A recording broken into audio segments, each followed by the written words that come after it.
Você comentando sobre as marcas de sofrimento dela, muita gente não sabe da história da Palmeirinha. E você tá aqui nesse episódio para contar a sua história, mas que tá extremamente atrelada à história dela.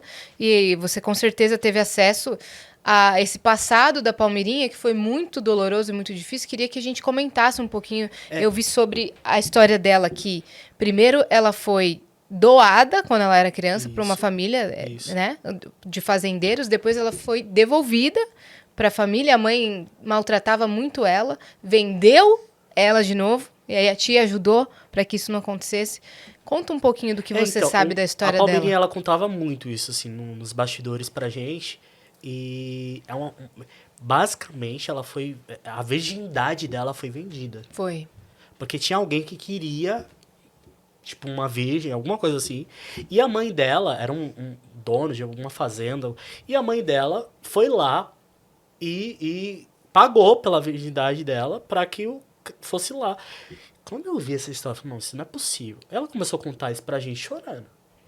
E aí, eu já tava formado, já era empresário, eu falei assim, Palmeirinha, vamos contar essa história, é muito pesado. Mas... E o primeiro lugar que ela falou foi na Marília Gabriela. Foi. Uma entrevista na Marília Gabriela. E as pessoas começaram a se assustar, porque antigamente, gente, por incrível que pareça, isso era normal. Uhum. Né? Pessoas... Sim. E aí Não, eu falei... Era no interior isso, né? E o pior, o marido dela batia nela. Então, assim, por exemplo, ela falou que uma vez ela foi trabalhar, o marido dela tinha dado um soco nela, ela tava toda roxa. Ela chegou no refeitório e as amigas, o que aconteceu lá? Não, eu caí da cama, eu batia. Ela contando isso pra gente. E aquilo me dava uma força, porque eu falava assim, cara, eu sou um menino, eu tô vivendo isso daqui. Essa senhora já passou o escárnio de vida numa história. Ela tá na... Imagina, começar a trabalhar com 60 anos. A gente viu esses dias as meninas zoando com uma menina de 40 anos que entrou na faculdade. Sim. E a molecada zoando com uma moça de 40 anos porque tava fazendo faculdade. Eu falei, imagina então eu ia fazer o que com a Palmeirinha? Uhum. Então, assim, o grande problema dessa geração é isso, sabe? A gente tá vivendo uma grande doideira. Sim. E aí a Palmeirinha tinha essas histórias muito pesadas. E eu falava assim, não. Eu virei pra ela e falei, cara, eu vou fazer o que for possível pra gente contar essa história pro mundo, pra que você seja uma inspiração pra outras mulheres. Por quê? Fazer a receitinha, todo mundo vê e se apaixona. Só que o nosso desafio como empresário, como marca, é levar essa história e equalizar essa história no Brasil. Eu mesma não conhecia. Então, basicamente, o pai dela adorava a Palmeirinha. Ela era o xodó dele. Era o xodó. E a mãe não entendia isso. Então tinha muito ciúme disso. E aí, quando ela tinha, sei lá, 6 anos de idade, a mãe doou a Palmeirinha para uma outra família criar, para uma família italiana. Biológica. A mãe biológica doou, falou, ó, eu não quero essa menina aqui. Doou ela para criar. E aí, eu não sei o que aconteceu, que o pai dela faleceu. E aí ela teve que voltar depois de um tempo. Ela estava sendo criada por essa italiana, era uma italiana que criava ela. E ela foi devolvida para casa dela, para a mãe dela, só que ela pensou, meu pai faleceu, as coisas podem melhorar. Pioraram.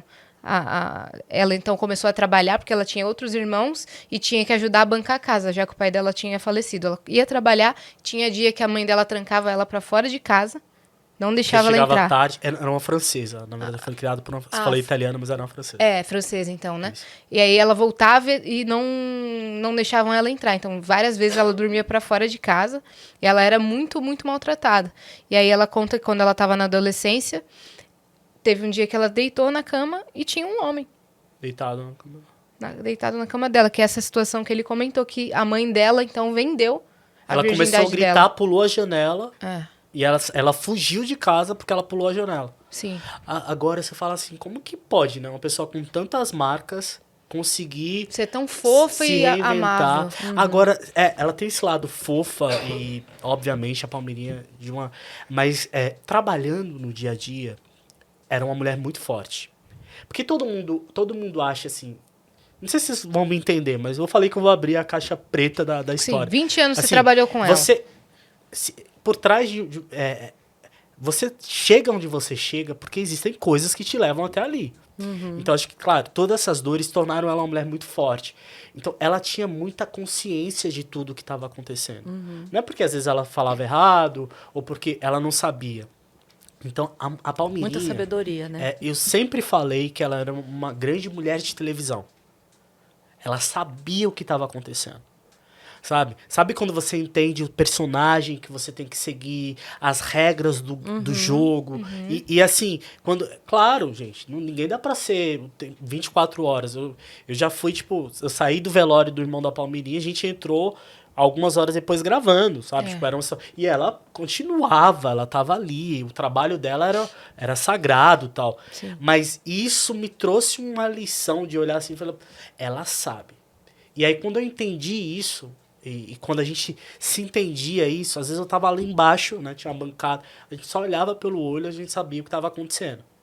Então, tem esses dois lados. Claro, ela sempre foi muito gentil, amável. Não tenho o que falar.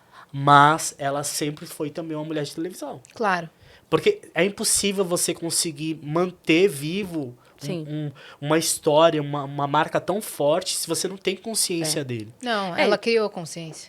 E assim, se você também não for profissional e exigente e levar as coisas a sério, né? Então, assim, a parte fofa é muito legal, mas também se for só isso, todo mundo monta em cima.